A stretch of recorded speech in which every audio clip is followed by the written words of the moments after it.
بسم اللہ الرحمن الرحیم۔ السلام علیکم ناظرین، ایک دفعہ درود شریف پڑھ لیں صلی اللہ علیہ وآلہ وسلم۔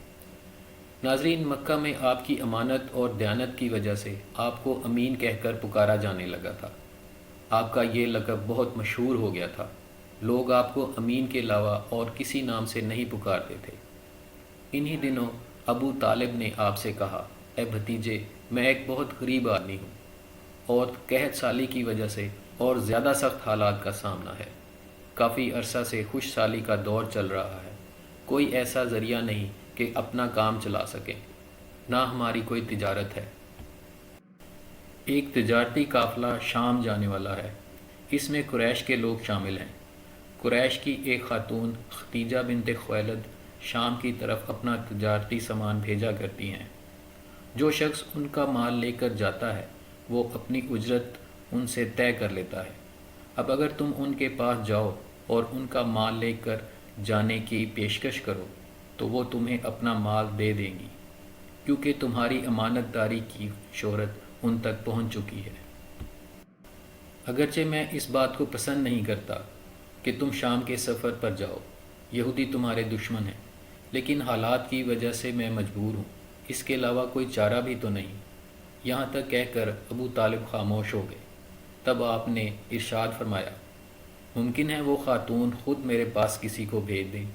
یہ بات آپ صلی اللہ علیہ وآلہ وسلم نے اس لیے کہی تھی کہ سیدہ ختیجہ کو ایک بااعتماد آدمی کی ضرورت تھی، اور اس وقت مکہ میں آپ سے زیادہ شریف، پاک باز، امانت دار، سمجھدار اور قابل اعتماد کوئی آدمی نہیں تھا۔ ابو طالب اس وقت بہت پریشان تھے۔ آپ کی یہ بات سن کر انہوں نے کہا، اگر تم نہ گئے تو مجھے ڈر ہے وہ کسی اور سے معاملہ طے کر لیں گی۔ یہ کہہ کر ابو طالب اٹھ گئے۔ ادھر آپ صلی اللہ علیہ وآلہ وسلم کو یقین تھا کہ سیدہ ختیجہ رضی اللہ عنہ خود ان کی طرف کسی کو بھیجیں گی، اور ہوا بھی یہی۔ ختیجہ نے اللہ کے رسول کو بلا بھیجا۔ پھر آپ سے کہا، میں نے آپ کی سچائی، امانت داری اور نیک اخلاق کے بارے میں سنا ہے، اور اسی وجہ سے میں نے آپ کو بلوایا ہے۔ جو معاوضہ میں آپ کی قوم کے دوسرے آدمیوں کو دیتی ہوں، آپ کو اس سے 2 گنا زیادہ دوں گی۔ آپ نے ان کی یہ بات منظور فرما لی۔ پھر آپ اپنے چچا ابو طالب سے ملے، انہیں یہ بات بتائی۔ یہ بات سن کر ابو طالب بولے، یہ روزی تمہارے لیے اللہ رب العزت نے پیدا فرمائی ہے۔ اس کے بعد آپ سیدہ ختیجہ رضی اللہ عنہ کا سامان تجارت لے کر شام کی طرف روانہ ہوئے۔ سیدہ ختیجہ رضی اللہ عنہ کے غلام میسرہ آپ کے ساتھ تھے۔ روانگی کے وقت حضرت ختیجہ رضی اللہ عنہ نے میسرہ سے کہا، کسی معاملے میں ان کی نافرمانی نہ کرنا، جو یہ کہیں وہی کرنا، ان کی رائے سے اختلاف نہ کرنا۔ آپ کے سب چچاؤں نے قافلے والوں سے آپ کی خبر گیری رکھنے کی درخواست کی۔ اس کی وجہ یہ بھی تھی کہ ذمہ داری کے لحاظ سے یہ آپ کا پہلا تجارتی سفر تھا۔ گویا آپ اس کام میں بالکل نئے تھے۔ ادھر آپ روانہ ہوئے، ادھر آپ کے معجزات شروع ہو گئے۔ ایک بدلی نے آپ کے اوپر سایہ کر لیا، آپ کے ساتھ ساتھ چلنے لگی۔ جب آپ شام پہنچے تو بصرہ شہر کے بازار میں ایک درخت کے سائے میں اترے۔ یہ درخت ایک عیسائی راہب نستورہ کی خانقاہ کے سامنے تھا۔ اس راہب نے میسرہ کو دیکھا تو خانقاہ سے نکل آیا۔ اس وقت اس نے آپ کو دیکھا، آپ درخت کے نیچے ٹھہرے ہوئے تھے۔ اس نے میسرہ سے پوچھا، یہ شخص کون ہے جو اس درخت کے نیچے موجود ہے؟ میسرہ نے کہا، یہ ایک قریشی شخص ہے اور حرم والوں میں سے ہے۔ یہ سن کر راہب نے کہا، اس درخت کے نیچے نبی کے سوا کوئی آدمی نہیں بیٹھا۔ مطلب یہ تھا کہ اس درخت کے نیچے آج تک کوئی شخص نہیں بیٹھا۔ اللہ تعالیٰ نے اس درخت کو ہمیشہ اس سے بچائے رکھا ہے کہ اس کے نیچے نبی کے سوا کوئی دوسرا شخص بیٹھے۔ اس کے بعد اس نے میسرہ سے پوچھا، اے میسرہ، کیا ان کی آنکھوں میں سرخی ہے؟ ہاں بالکل ہے، اور یہ سرخی ان کی آنکھوں میں مستقل رہتی ہے۔ تو پھر یہ وہی ہیں۔ کیا مطلب کہ یہ وہی ہیں؟ کون وہی؟ یہ آخری پیغمبر ہیں۔ کاش میں وہ زمانہ پا سکتا جب انہیں ظہور کا حکم ملے گا۔ یعنی انہیں جب نبوت ملے گی۔ اس کے بعد وہ چپکے سے آپ کے پاس پہنچا۔ پہلے تو اس نے آپ کے سر کو بوسہ دیا، پھر آپ کے قدموں کو بوسہ دیا اور بولا، میں آپ پر ایمان لاتا ہوں، گواہی دیتا ہوں کہ آپ وہی ہیں جن کا ذکر اللہ تعالیٰ نے توریت میں فرمایا ہے۔ اس کے بعد نستورہ نے کہا، اے محمد، میں نے آپ میں وہ تمام نشانیاں دیکھ لی ہیں جو پرانی کتابوں میں آپ کی نبوت کی علامتوں کے طور پر درج ہیں۔ صرف ایک نشانی باقی ہے، اس لیے آپ ذرا اپنے کندھے سے کپڑا ہٹائیں۔ آپ نے اپنے شانہ مبارک سے کپڑا ہٹا دیا تو نستورہ نے وہاں مہر نبوت کو جگمگاتے دیکھا۔ وہ فوراً مہر نبوت کو چومنے کے لیے جھکا، پھر بولا، میں گواہی دیتا ہوں کہ اللہ تعالیٰ کے سوا کوئی عبادت کے لائق نہیں، اور میں گواہی دیتا ہوں کہ آپ اللہ تعالیٰ کے پیغمبر ہیں۔ آپ کے بارے میں حضرت عیسیٰ ابن مریم نے خوشخبری دی تھی، اور انہوں نے کہا تھا، میرے بعد اس درخت کے نیچے کوئی نہیں بیٹھے گا سوائے اس پیغمبر کے جو امی یعنی ان پڑھ، ہاشمی، عربی اور مکی یعنی مکہ کے رہنے والے ہوں گے۔ قیامت حوض کوثر اور شفاعت والے ہوں گے۔ ناظرین، اس واقعے کے بعد آپ بصرہ کے بازار تشریف لے گئے۔ وہاں آپ نے مال فروخت کیا جو ساتھ لائے تھے اور کچھ چیزیں خریدی۔ اس خرید و فروخت کے دوران ایک شخص نے آپ کے ساتھ جھگڑا کیا اور بولا، لات و عزا کی قسم کھاؤ۔ آپ نے ارشاد فرمایا، میں نے ان بتوں کے نام پر کبھی قسم نہیں کھائی۔ آپ کا یہ جملہ سن کر وہ شخص چونک اٹھا۔ شاید وہ گزشتہ آسمانی کتاب کا کوئی عالم تھا اور اس نے آپ کو پہچان لیا تھا، چنانچہ بولا، آپ ٹھیک کہتے ہیں۔ اس کے بعد اس نے میسرہ سے علیحدگی میں ملاقات کی۔ کہنے لگا، میسرہ، یہ نبی ہیں، قسم ہے اس ذات کی جس کے ہاتھ میں میری جان ہے، یہ وہی ہیں جن کا ذکر ہمارے راہب اپنی کتابوں میں پاتے ہیں۔ میسرہ نے اس کی یہ بات ذہن نشین کر لی۔ راستے میں ایک اور واقعہ پیش آیا۔ سیدہ ختیجہ رضی اللہ عنہ کے 2 اونٹ بہت زیادہ تھک گئے تھے اور چلنے کے قابل نہ رہے۔ ان کی وجہ سے میسرہ قافلے سے پیچھے رہ گیا۔ نبی کریم صلی اللہ علیہ وآلہ وسلم قافلے کے اگلے حصے میں تھے۔ میسرہ ان اونٹوں کی وجہ سے پریشان ہوا تو دوڑتا ہوا اگلے حصے کی طرف آیا اور اپنی پریشانی کے بارے میں آپ صلی اللہ علیہ وآلہ وسلم کو بتایا۔ آپ اس کے ساتھ ان دونوں اونٹوں کے پاس تشریف لائے، ان کی کمر اور پچھلے حصے پر ہاتھ پھیرا اور کچھ پڑھ کر دم کیا۔ آپ کا ایسا کرنا تھا کہ اونٹ اسی وقت ٹھیک ہو گئے اور اس قدر تیز چلے کہ قافلے کے اگلے حصے میں پہنچے۔ اب وہ منہ سے آوازیں نکال رہے تھے اور چلنے میں جوش و خروش کا اظہار کر رہے تھے۔ پھر قافلے والوں نے اپنا سامان فروخت کیا۔ اس بار انہیں اتنا منافع ہوا کہ پہلے کبھی نہیں ہوا تھا۔ چنانچہ میسرہ نے آپ سے کہا، اے محمد، ہم سال ہر سال سے سیدہ ختیجہ کے لیے تجارت کر رہے ہیں، مگر اتنا زبردست نفع ہمیں پہلے کبھی نہیں ہوا جتنا اس بار ہوا ہے۔ آخر قافلہ واپس مکہ کی طرف روانہ ہوا۔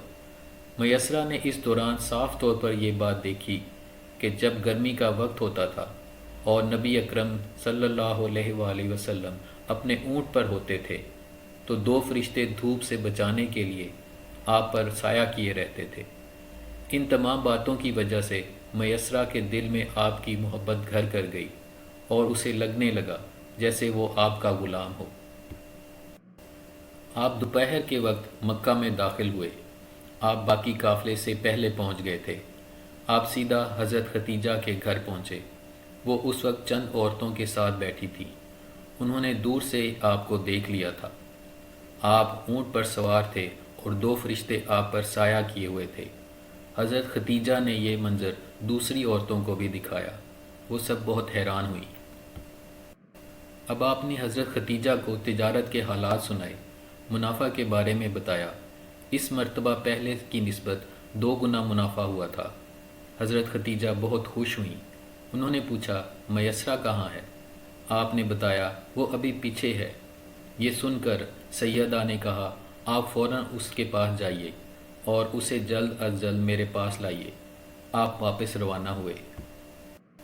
حضرت ختیجہ نے دراصل آپ کو اس لیے بھیجا تھا کہ وہ پھر سے وہی منظر دیکھنا چاہتی تھی جاننا چاہتی تھی کہ کیا اب بھی فرشتے ان پر سایہ کرتے ہیں یا نہیں۔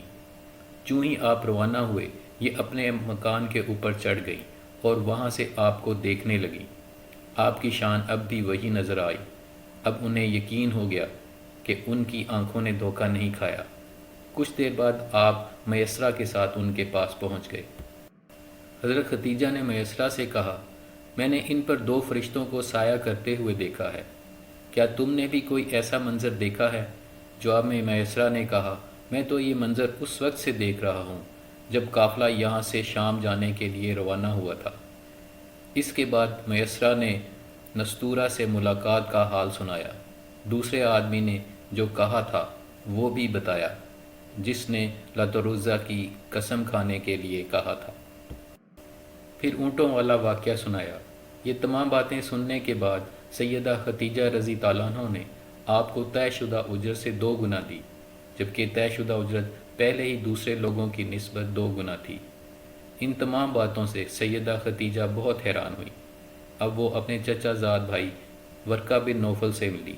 یہ پچھلی کتابوں کے عالم تھے۔ سیدہ ختیجہ نے انہیں جو کچھ خود دیکھا اور میسرہ کی زبانی سنا تھا وہ سب کہہ سنایا۔ ورقہ بن نوفل اس وقت عیسائی مذہب سے تعلق رکھتے تھے، اس سے پہلے وہ یہودی تھے۔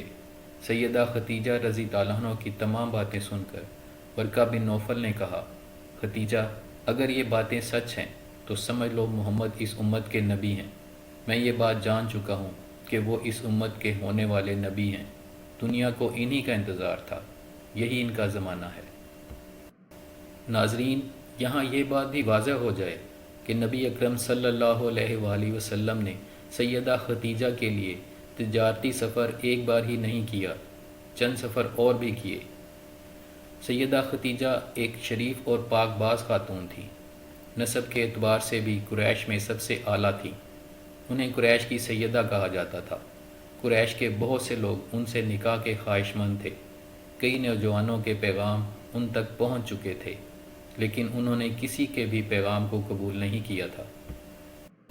نبی کریم صلی اللہ علیہ وآلہ وسلم تجارت کے سفر سے واپس آئے تو آپ کی خصوصیات دیکھ کر اور آپ کی باتیں سن کر وہ آپ سے بہت زیادہ متاثر ہو چکی تھی، لہٰذا انہوں نے نفیسہ نامی ایک خاتون کو آپ کی خدمت میں بھیجا۔ انہوں نے آ کر آپ سے کہا، اگر کوئی دولت مند اور پاک باز خاتون خود آپ کو نکاح کی پیشکش کریں تو کیا آپ مان لیں گے؟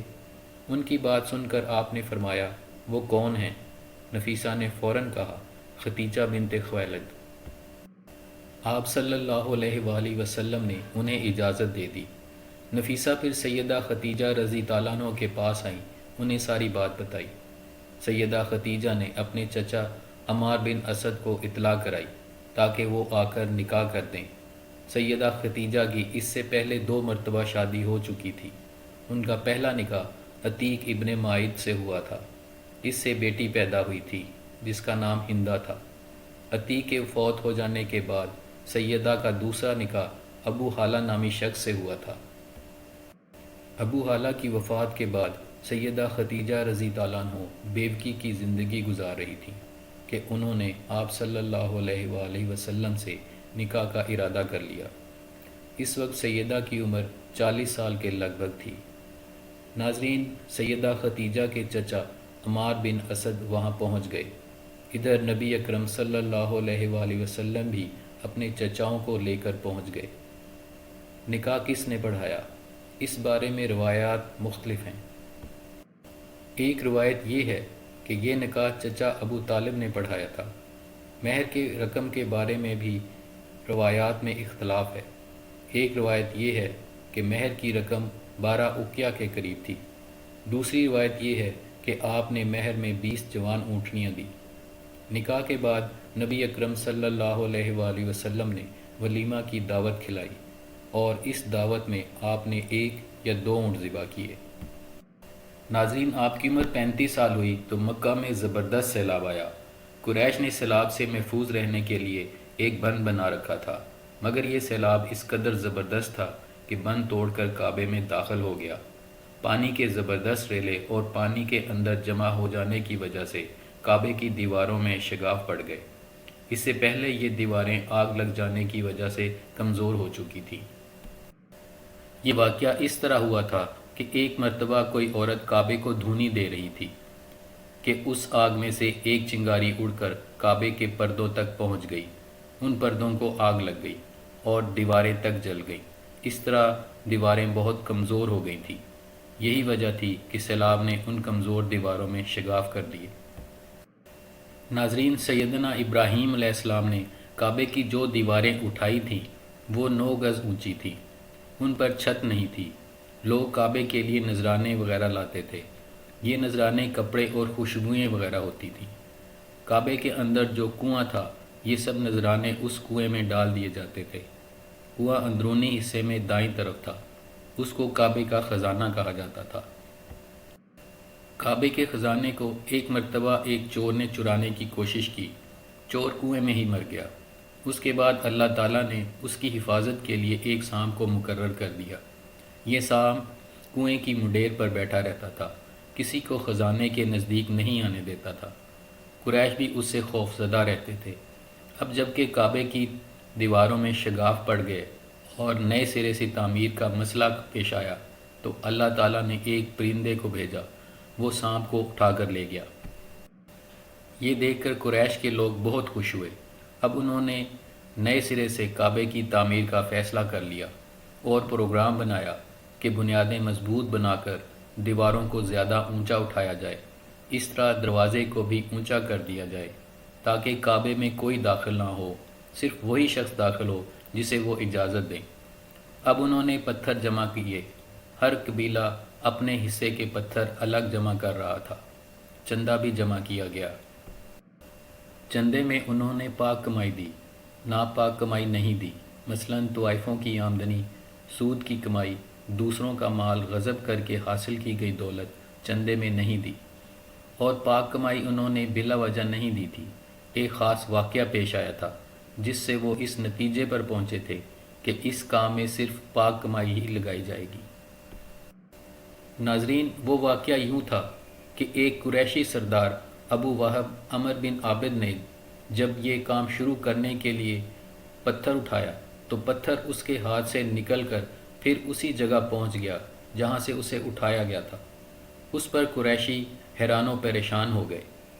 آخر خود وہب کھڑا ہوا اور بولا، اے گروہ قریش، کعبے کی بنیادوں میں سوائے پاک مال کے کوئی دوسرا مال شامل مت کرنا۔ کعبے کی تعمیر میں کسی بد کردار عورت کی کمائی، سود کی کمائی یا زبردستی حاصل کی گئی دولت ہرگز شامل نہ کرنا۔ یہ وہب نبی اکرم صلی اللہ علیہ وآلہ وسلم کے والد حضرت عبداللہ کا ماموں تھا اور اپنی قوم میں ایک شریف آدمی تھا۔ جب قریش کے لوگ خانہ کعبہ کی تعمیر کے لیے پتھر ڈھونڈ رہے تھے تو ان کے ساتھ نبی اکرم صلی اللہ علیہ وآلہ وسلم بھی پتھر ڈھونڈنے میں شریک تھے۔ آپ پتھر اپنی گردن پر رکھ کر لا رہے تھے۔ تعمیر شروع کرنے سے پہلے قریش کے لوگوں نے خوف محسوس کیا کہ دیواریں گرانے سے ان پر کوئی مصیبت نہ نازل ہو جائے۔ آخر ایک سردار ولید بن مغیرہ نے کہا، کعبہ کی دیواریں گرانے سے تمہارا ارادہ اصلاح اور مرمت کا ہے یا اس کو خراب کرنے کا؟ جواب میں لوگوں نے کہا، ظاہر ہے ہم تو مرمت اور اصلاح چاہتے ہیں۔ یہ سن کر ولید نے کہا، تب پھر سمجھ لو اللہ تعالیٰ اصلاح کرنے والوں کو برباد نہیں کرتا۔ ناظرین، نبی کریم صلی اللہ علیہ وآلہ وسلم کی جوانی کے واقعات کا دوسرا اور آخری حصہ ضرور دیکھیے گا۔ ایک دفعہ پھر درود شریف پڑھ لیں صلی اللہ علیہ وآلہ وسلم، اور چینل کو بھی سبسکرائب کر دیں۔ جزاک اللہ۔